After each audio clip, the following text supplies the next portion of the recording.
pessoal, tudo certo? Aqui é o Thiago Perdigão e hoje vamos continuar então com a nossa série aí sobre Mencken, que é um escritor americano. Então estou fazendo uma série sobre o livro dos insultos dele, que é um livro bem interessante aí do Mencken e traduz uma linguagem bem sarcástica, bem satírica, né? Acerca aí não só da vida americana ali na época dele, do início do século XX, mas que abrange aí uma crítica geral, vamos dizer assim, né? E ultrapassa a sua própria época, de modo que hoje a gente ainda pode tirar coisas daí bem interessantes. E o Menck, então não vou falar novamente aqui todo o contexto e tal, quem não assistiu o primeiro vídeo e quiser dar uma olhada lá, eu já vou estar falando um pouquinho mais do Mencken em si, mas pra gente aqui basta saber que eu estou abordando alguns capítulos distintos desse livro dos insultos, e então hoje vamos abordar um que chama Tipos de Homens. Então ele vai abordar o cético, o romântico, o empresário e daí em diante. São tipos, são mais de 20 assim, só que eu escolhi não 20, mas quase uns 10 mais ou menos, para não ficar muito grande o vídeo. Os textos deles são curtos, então também isso aí facilita para a gente conseguir aqui ler e interpretar. Antes disso, porém, falo aí mais uma vez para vocês que nas últimas semanas eu fiz o lançamento físico do meu livro e agora ele está disponível também para se adquirir aí online. Então eu tinha falado para vocês, né, que ainda não tinha o link, mas agora saiu o link e eu vou deixar aí na descrição do vídeo. Então, para quem se interessar aí pelo livro, é um livro de poemas com vários assuntos filosóficos, etc. Muitos deles até trabalhados aqui no canal, mas que eu coloco em forma aí de poemas e versos, né? Então é um novo livro meu de poemas chamado Versos Adversos. Vamos então para o texto do Mencken aqui. Eu vou começar pelo que ele elenca de o romântico. Então, tipos de homens. O primeiro que ele elenca é o romântico. Vamos então ver aqui a partir da leitura. Eu vou fazer a leitura e então já comento com vocês. Vamos lá. Ele escreve o seguinte: há uma variedade enorme de homens cujo olho inevitavelmente exagera o que vê, cujo ouvido ouve mais do que a orquestra toca e cuja imaginação duplica ou triplica as informações captadas por seus 5 sentidos. É o entusiasta, o crédulo, o romântico. É o tipo do sujeito que, se fosse um bacteriologista, diria que uma mísera pulga é do tamanho de um cachorro São Bernardo, tão bela quanto a Catedral de Beauvoir e tão respeitável quanto um professor de Yale.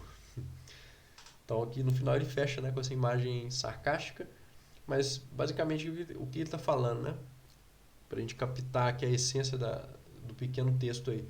É simplesmente que o romântico, então, para ele, é aquele que é o homem que exagera a realidade, ele exagera as coisas, ele vê muito mais nas coisas do que elas realmente são, né?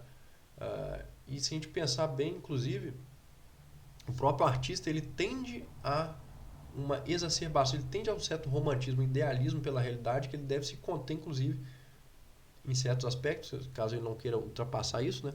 Porque, como já dizia o Nietzsche, o artista é aquele que vê na realidade, muitas vezes, aquilo que ela não dá para a maioria das pessoas, ou ele vê na realidade muito mais do que ela é.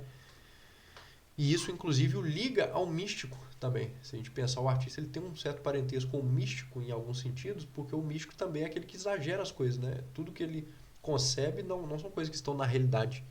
Então, muitas vezes, né, ele está lá supondo coisas metafísicas, mas ele não consegue provar aquilo.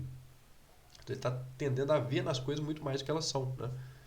E, inclusive, muitos artistas, se a gente pensar, é, no início de muitas artes, né, do período, inclusive helênico e tal, o místico ele estava muito perto do artista. E nos tempos modernos a gente tem, inclusive, artistas que são simultaneamente místicos, né? Por exemplo, o William Blake, que é um poeta. Ele era uma espécie de vidente, um místico e, ao mesmo tempo, um poeta, né? Um artista. E pintor também, né? Então, é interessante isso, porque é isso, eles têm uma certa capacidade que leva eles a esse tipo de romantismo, né? Então o artista, ao mesmo tempo que ele pode usar isso na arte, se ele leva isso para a vida dele, ele pode muitas vezes o que? Exacerbar isso e começar a ser de fato um romântico, né? Então eu acho que ele pode cair mais nessa armadilha romântica do que a maioria das pessoas, inclusive, né? Por outro lado, de fato, a gente vive uma época onde muitas dessas questões vindas do romantismo, que eu já critiquei muito aqui no canal, inclusive, né? Não vou adentrar tudo isso de novo, mas talvez esse trecho aí do Mencken sirva então como um complemento, né, a essa crítica que eu já fiz aí no canal em outros vídeos sobre a questão do romantismo e tal, né? Mas basicamente essa lição do Menck aqui é o quê? Mostrar que o que é o romântico no fundo? É isso, é aquele que está vendo nas coisas muito mais do que elas são. Então ele está ali olhando, por exemplo, a mulher dele e está vendo muito mais do que ela é. Né? Ela não é tudo aquilo que ele está vendo. Então por isso que ele idealiza ela, digamos assim. Né? A mesma coisa o cara que é romântico sobre uma outra determinada coisa qualquer. Ele está vendo na coisa muito mais do que ela é e o que ela de fato tem ali na realidade. Então podemos dizer também que uma espécie de realismo é tentar ver nas coisas o que elas são. Né? E claro que depois a gente pode, inclusive para construir, seja arte, seja ciência, etc., a gente vai, inclusive filosofia, a gente precisa acabar que associando as coisas a coisas que elas não são para a gente expandi-las, né? E expandir os meios conceituais daí em diante. Então, quase nunca as coisas se encerram em si mesmas, né? Mas como que sempre estão associadas a outras, então elas nunca se bastam a si mesmas. Tal como nós também não nos bastamos, né? Conosco. Então, a gente acaba, né, que sendo levado a ver nas coisas mais do que elas são mesmo, mas quando a gente tem essa consciência, a gente consegue também limitar isso, né? E talvez seja essa a questão aí daqueles que tendem também a um certo antirromantismo, né? O segundo homem que ele elenca aqui é o cético. Então eu vou ler o texto. Ele escreve o seguinte: nenhum homem acredita piamente em nenhum outro homem. Pode-se acreditar piamente numa ideia, mas não no homem. No mais alto grau de confiança que ele pode despertar, haverá sempre o aroma da dúvida, uma sensação meio instintiva e meio lógica que, no final das contas, o vigarista deve ter elas escondido na manga. Esta, sem dúvida, como parece óbvio, é sempre mais do que justificada, porque ainda não nasceu o homem merecedor de confiança ilimitada. Sua traição, no máximo, espera apenas por uma tentação suficiente. O problema do mundo não é de que os homens sejam muito suspeitos nesse sentido, mas o de que tendem a ser confiantes demais, o de que ainda confiam demais em outros homens, mesmo depois de amarga experiência. Acredito que as mulheres sejam sabiamente menos sentimentais, tanto nisso como nas outras coisas. Nenhuma mulher casada põe a mão no fogo do seu marido. Não age como se confiasse nele. Sua principal certeza semelha-se a de um batedor de carteiras, a de que o guarda que o flagrou poderá ser subornado. Ele sempre termina com umas imagens satíricas bem interessantes, né? Então vamos lá. Basicamente aqui ele está começando com a ideia aqui de que, né, no fundo, a gente tende a acreditar muito mais em ideias do que em homens, né? Propriamente. Inclusive, se a gente também pensa um pouquinho mais profundamente nisso aí, a gente percebe que por que aliás, depois que um homem morre, é que ele é muito mais acreditado, vamos dizer assim, né? Que suas ideias começam a propagar muito mais. Por quê? Porque quando ele é vivo ainda tem esta questão uh, dele ser menos creditado justamente por estar vivo, né? Justamente por existir, digamos assim. Né? Por quê? Porque a gente não confia uns nos outros. Né? Pessoalmente, quero dizer, nas pessoas de carne e osso. Né? E como a gente tende a acreditar mais em ideias, em palavras isoladas, em palavras, ideias, conceitos, né? Do que propriamente numa pessoa em si, uh, né? Depois que a pessoa morre, sobram só as ideias dela ali, e daí em diante. Então acaba que isso se espalha de uma forma mais profunda, né, do que quando o homem está vivo propriamente. Talvez essa seja uma das explicações para isso. Né? A gente pode usar essa ideia do Menck aí para isso. E aí então ele fala que não existe ainda ninguém merecedor de uma confiança ilimitada. Né? E o que eu acho interessante aqui é o seguinte, de que a questão não é que os homens são muito desconfiados, mas que eles são confiantes demais. Isso é interessante, né? Porque se a gente pensa bem no quanto as pessoas acreditam simplesmente nos conceitos e nas palavras, que é um assunto que eu já trouxe aqui outras vezes no canal, a gente se espanta muitas vezes, né? E a gente vê que muitos sistemas de ideias, eles são construídos justamente em cima disso, ou seja, basicamente no vácuo das palavras, né? No flatus votis, né? Quer dizer, no vazio ali, no flatus da coisa, no vazio mesmo, né? Que está por trás daquele conceito determinado, né? Ou de uma palavra específica daí em diante, né? Por quê? Porque as pessoas confiam muito no som da coisa. É quase como um efeito estético que a palavra tem, né? E elas põem aquilo ali na cabeça e ficam reverberando aquele conceito ali, mas quando a gente pensa bem, aquele conceito não exprime muita coisa. Né? a gente tem muitos conceitos assim espalhados pela nossa cultura. Por exemplo, conceito de machismo, conceito de democracia mesmo, né? Então, quando a gente fala democracia, as pessoas já associam isso a uma coisa, por exemplo, necessariamente boa. A, Se o pessoal for de esquerda vai associar uma coisa, se for de direita associa outra e daí em diante, mas todo mundo fica como que nesse conceito, embriagado pelo conceito de democracia, né? Então, para a pessoa se provar boa, ela tem que se provar um democrata daí em diante. Então, é, o que acontece é isso, que as pessoas são confiantes demais do que nos conceitos, nas ideias, né? E esse é um problema do ser humano, porque ele não consegue se limitar nesse sentido, né? Ou muito dificilmente, né? Muitas vezes o estudo que a gente faz é muito mais para a gente se limitar e se enganar mesmo, menos, né? Do que propriamente saber das coisas. Ou seja, saber da verdade em si. Se a gente conseguir pelo menos evitar o erro, né?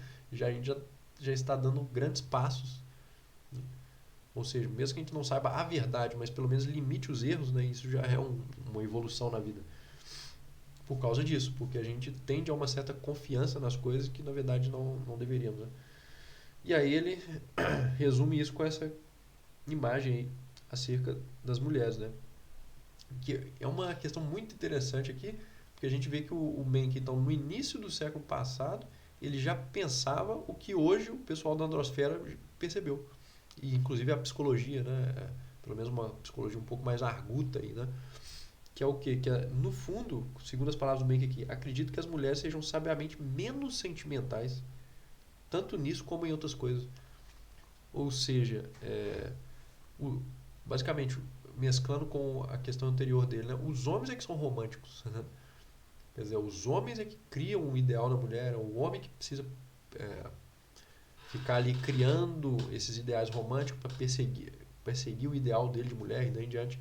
Ele que precisa conquistar, digamos assim, e para isso cria toda essa série de copes aí, toda essa série de ilusões, né? E nessa medida, ele é que é o sentimental. No entanto, as mulheres, a gente não sabe como, na cultura elas são colocadas como as mais sentimentais, né? Enquanto não é sempre o que acontece, né? Não é porque, por exemplo, talvez eh, uma pessoa chore mais, por exemplo, que ela é sentimental, porque aquele choro ele pode ser simplesmente usado dentro de um contexto de drama psicológico. Né? Ou seja, não é porque a pessoa é sentimental, mas simplesmente que ela usa aquele tipo de reação para convencer o outro, não porque ela realmente seja sentimental. Então, algumas coisas são confundidas aí e levam as pessoas a repassar isso, né? Essa ideia de que as mulheres sejam mais sentimentais que os homens. Mas é isso, a gente pegar basicamente toda a literatura, poesia escrita, né? 90% vai ser o quê? Do homem para a mulher, né? Isso, e de músicas também. Então isso já revela que quem que está com esse sentimento aflorado, digamos assim, é geralmente o homem, né? Então o homem é muito mais sentimental, vamos dizer assim. Né? E aí ele ainda completa, né? Nenhuma mulher casada põe a mão no fogo pro seu marido, nem age como se confiasse nele. Então basicamente é isso, a mulher ela é muito menos crédula que o homem e muito menos sentimental e por isso ela consegue ser mais realista nesses aspectos, né? E, e por isso desconfiar muito mais do marido que ele dela e daí em diante, né? Então é interessante também que faça isso, né? Justamente porque é quase que uma visão ali para a época dele que não era a comum, né? E até hoje não é, pra gente ter ideia, né? Passou 100 anos e ainda não é a ideia comum, né? Enfim, então, bem interessante. O próximo aqui é o operário. Então, vou ler esse aqui mais rapidamente, vamos lá. É, Todas as teorias democráticas, sejam burguesas ou socialistas, levam necessariamente em seu recheio algum conceito de dignidade do trabalho. Se os despossuídos fossem privados dessa ilusão de que seus sofrimentos na linha de montagem são de alguma forma louváveis e agradáveis a Deus, só lhes restaria em seu ego uma dor de barriga. Não obstante, uma ilusão é uma ilusão, e esta é das piores. Ela é fruto da confusão entre um artista que se orgulha de seu trabalho e a docilidade canina e penosa do operário em sua máquina. A diferença é importante e enorme. Mesmo sem qualquer remuneração, o artista continuará a trabalhar do mesmo jeito. Sua verdadeira recompensa, de fato, é quase sempre tão mísera que ele chega a passar fome. Mas suponha que o operário de uma fábrica de tecidos não ganhe nada por seu trabalho. Continuaria trabalhando do mesmo jeito? Pode-se imaginar submetendo-se voluntariamente a uma compulsão irresistível de expressar sua alma em mais 200 pares de calcinhas femininas? Mais uma vez ele termina, né, com uma imagem satírica, né? Que ele usa uma espécie de metáfora assim, satírica, né? Aqui, nesse caso nem é uma metáfora, né? É uma coisa colocada de uma outra forma, né? Então, basicamente, né, o que ele está falando aqui, que para o homem trabalhador, né, ou seja, a maioria dos trabalhadores, eles suportarem a vida, foi preciso que se criassem determinadas ilusões. Né? Entre elas a ideia de que, por exemplo, Deus gosta que você trabalhe.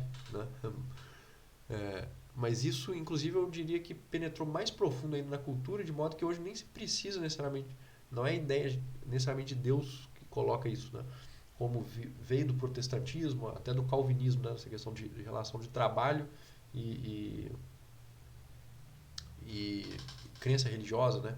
Faz com que o trabalho ganhe essa dignidade daí em diante, que é uma questão que vem lá estudada pelo Max Weber, né? Na hora de demonstrar isso, a relação do capitalismo com a questão religiosa, mas que, por outro lado, também tem pessoas que tentam refutá-lo nisso aí. Né? Por exemplo, o Trevor Hopper, né? Que é um pensador que refuta o Max Weber nessa associação dele entre protestantismo e capitalismo. Né? Mas não vou entrar aqui nesse aspecto, só dando aí um contexto para vocês de que, na verdade, a gente pode entrar em coisas mais profundas aí dentro deste assunto, que é bem interessante. Seja como for, então, tudo isso é colocado aqui pelo Menck de modo que ele já inicia este trecho dizendo que teorias democráticas, sejam burguesas ou socialistas, levam necessariamente em recheio algum conceito de dignidade do trabalho. Ou seja, o que ele está falando é que basicamente ali os vários espectros políticos, nenhum deles até então, pelo menos até a época dele, conseguiu superar esta questão de uma dignidade do trabalho. Né?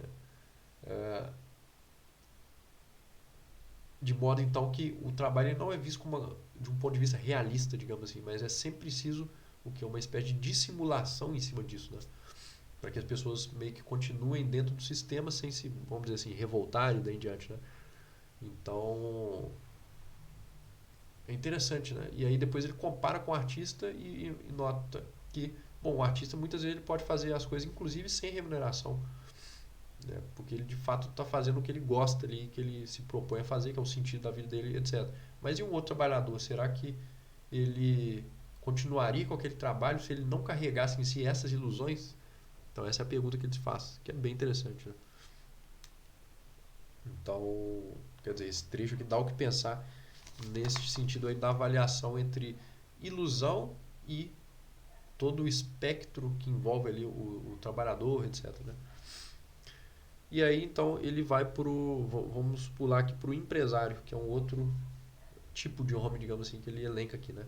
Então o texto dele é o seguinte: existe um sólido instinto que põe o empresário abaixo de todos os outros profissionais e joga-lhes às costas um fardo de inferioridade social da qual não consegue se livrar, mesmo na América.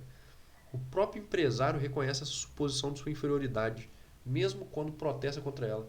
É o único homem, além do verdugo e do gari, que vive se desculpando por sua ocupação para fazer parecer, quando atinge o objetivo de seu trabalho, isto é, ter ganho uma montanha de dinheiro, que o dinheiro não era o objetivo de seu trabalho.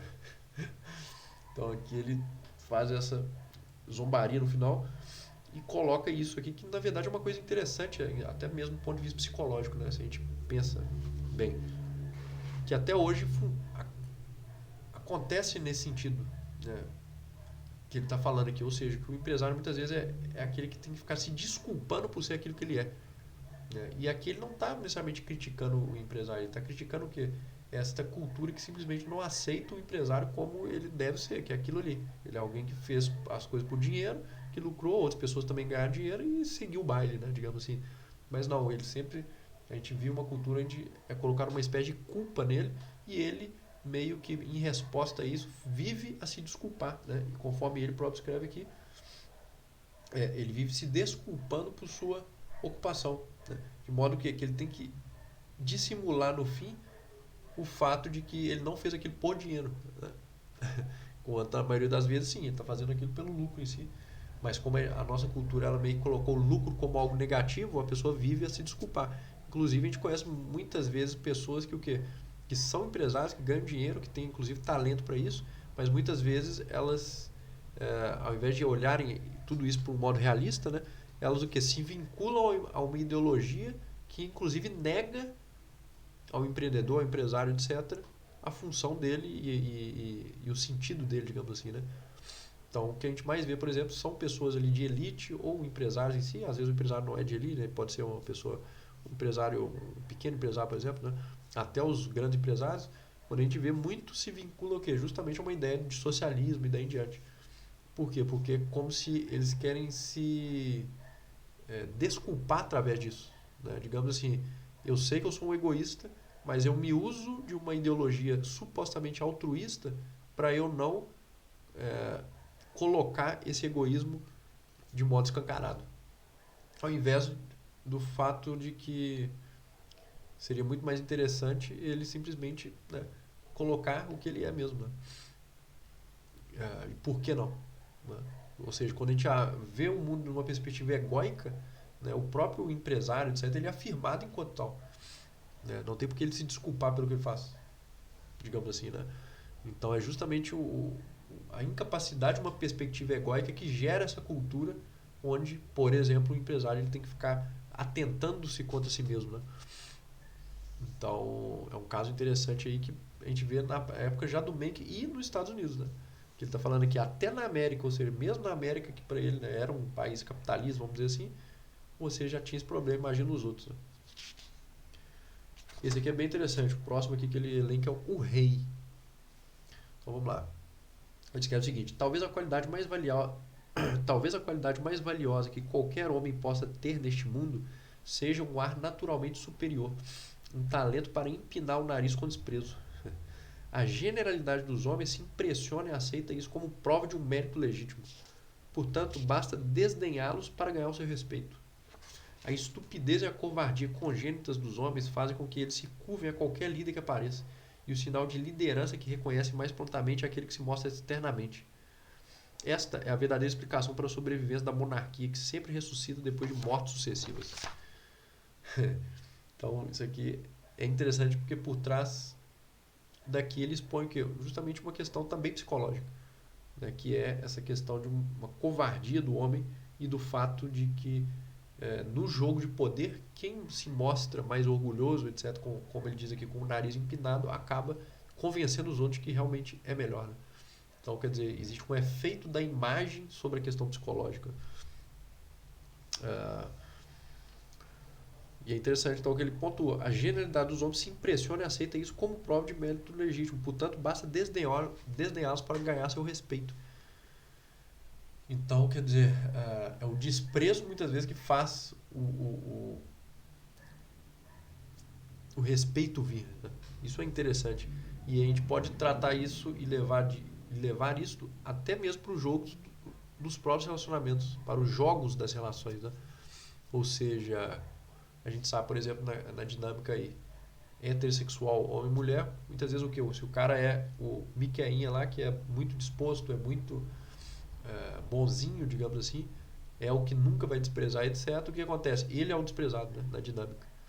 Enquanto aquele que é, muitas vezes, ele pode desprezar, muitas vezes porque ele tem mais opções, ele é justamente o mais requerido. Por quê? Justamente porque naturalmente ele adquire aquele ar de superioridade, digamos assim. Nas palavras do Menck, portanto, basta desdenhá-los para ganhar seu respeito. Então,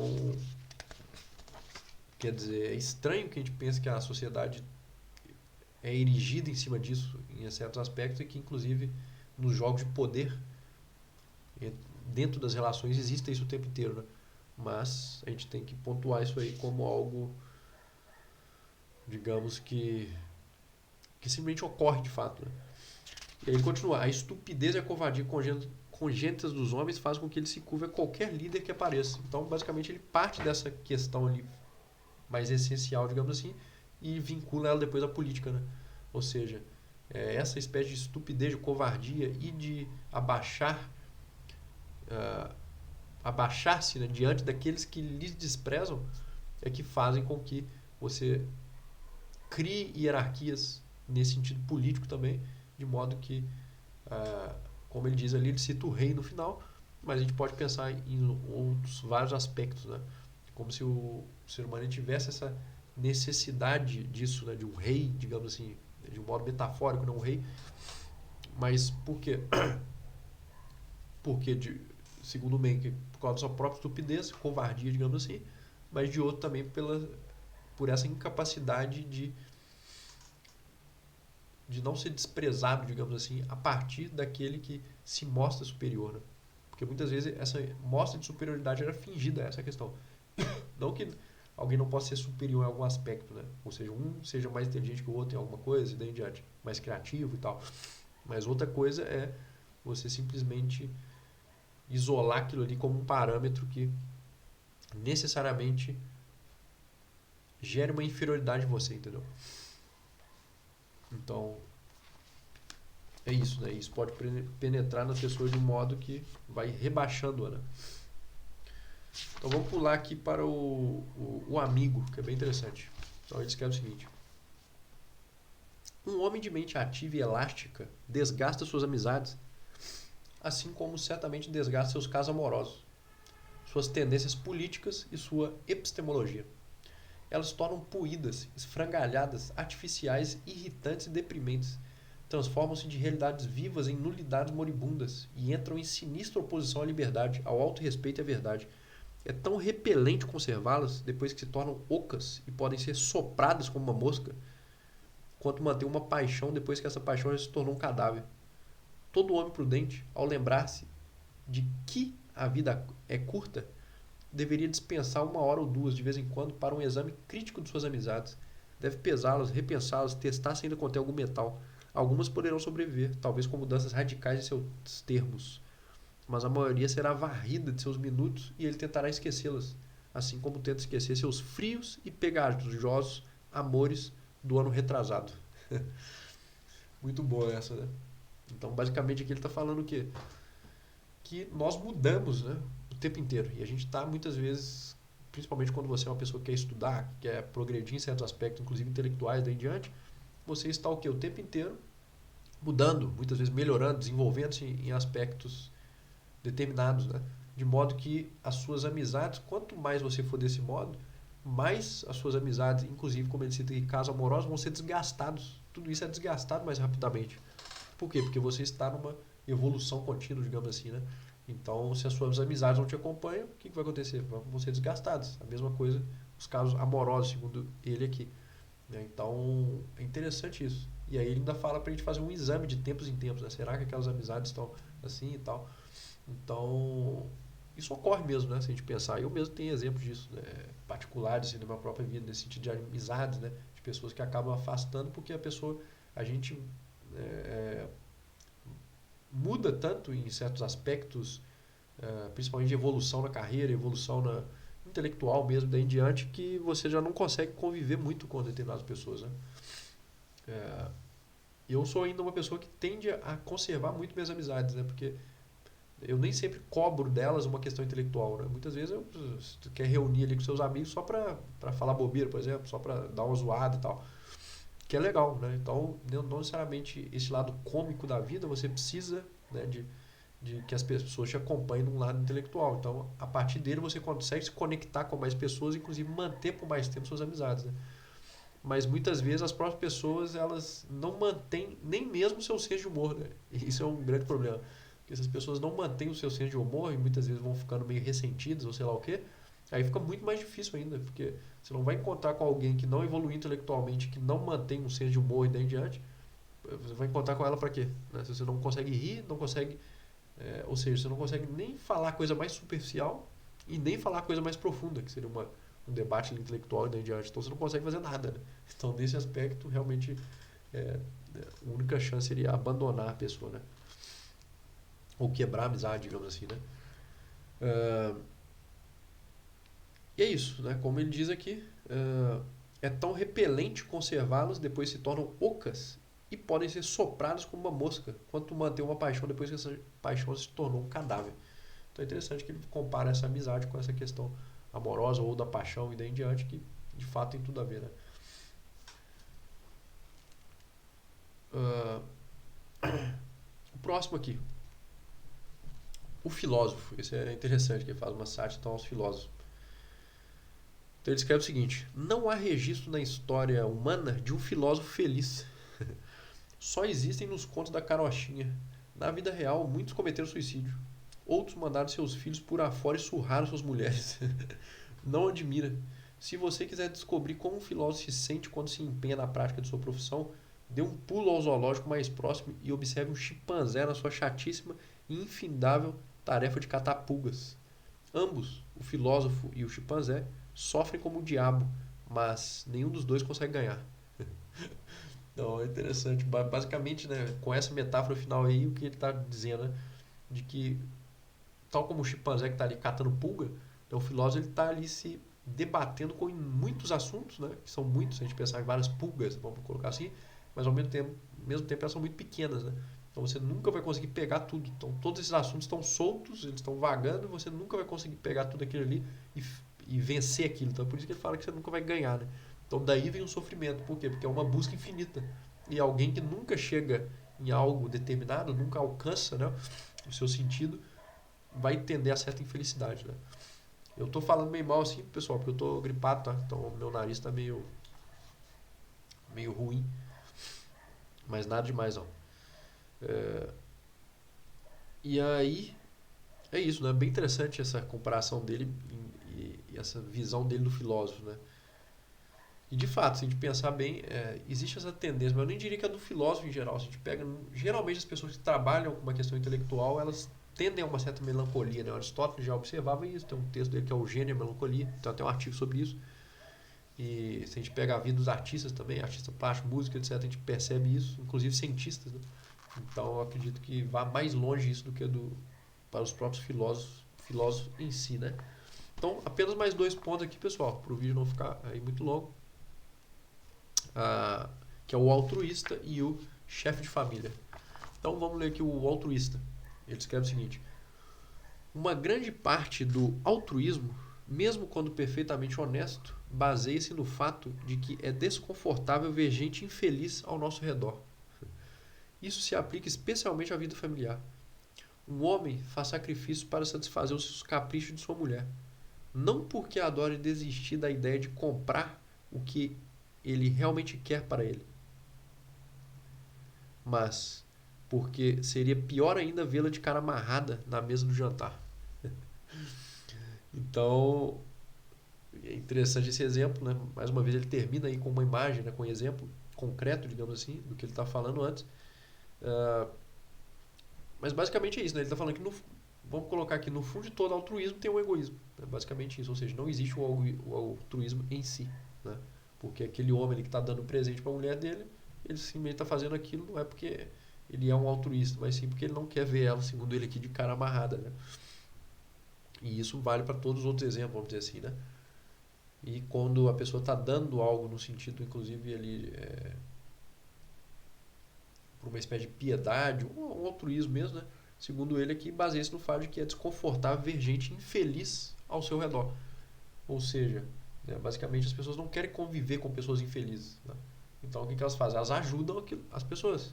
Mas não é porque simplesmente é um sentimento puro, altruísmo e daí em diante, mas sim porque elas querem que aquelas pessoas não sejam aquilo que elas são. Né? Ou seja, infelizes e daí em diante. Né? Então ele quer ver as pessoas felizes porque para ele mesmo ficar feliz. Né? Então no fundo disso tem um processo egoísta. Né? E isso aí se liga justamente ao meu tema aqui do canal, né? Com a filosofia egóica. Ou seja, a visão disso, a capacidade de a gente enxergar isso por trás das ações humanas. Né? E o último, o chefe de família. Então ele escreve o seguinte: vejamos o caso do escritor medíocre que defende o seu trabalho de escrever seriados para revistas ou roteiros de cinema, afirmando que tem uma mulher para sustentar. Tendo conhecido algumas dessas mulheres, não vejo por que se submeteriam a tais sacrifícios. Quanto aos subprodutos biológicos dessa fidelidade aos filhos, minha avaliação deles seria ainda mais baixa. Mostre-me 100 cabeças de crianças comuns que valem um único... Aí ele cita o nome de um livro, né? O Coração das Trevas. E eu mudarei de ideia. Quanto a Lord Jim, que é o personagem, eu não trocaria por todos aqueles pirralhos nascidos em Trenton, New Jersey, desde a guerra contra a Espanha em 1898. Ele faz aqui deixa mais satírico a coisa, né? Quando ele quando ele estabelece uma data, né? Desde a guerra contra a Espanha de 1898, um negócio meio nada a ver, né? Enfim, então basicamente o que ele está falando aqui, que né, ele tá zoando aqui o chefe de família, digamos assim, né? Então basicamente ele está falando que é um cara que está se esforçando muito, né? E ele está ganhando, como ele diz aqui, está fazendo um trabalho que ele não quer, né? Ah, ou seja, um escritor medíocre, ele está colocando que a função do escritor, né, digamos assim, está elencando o escritor, mas poderia ser qualquer outro profissional, né?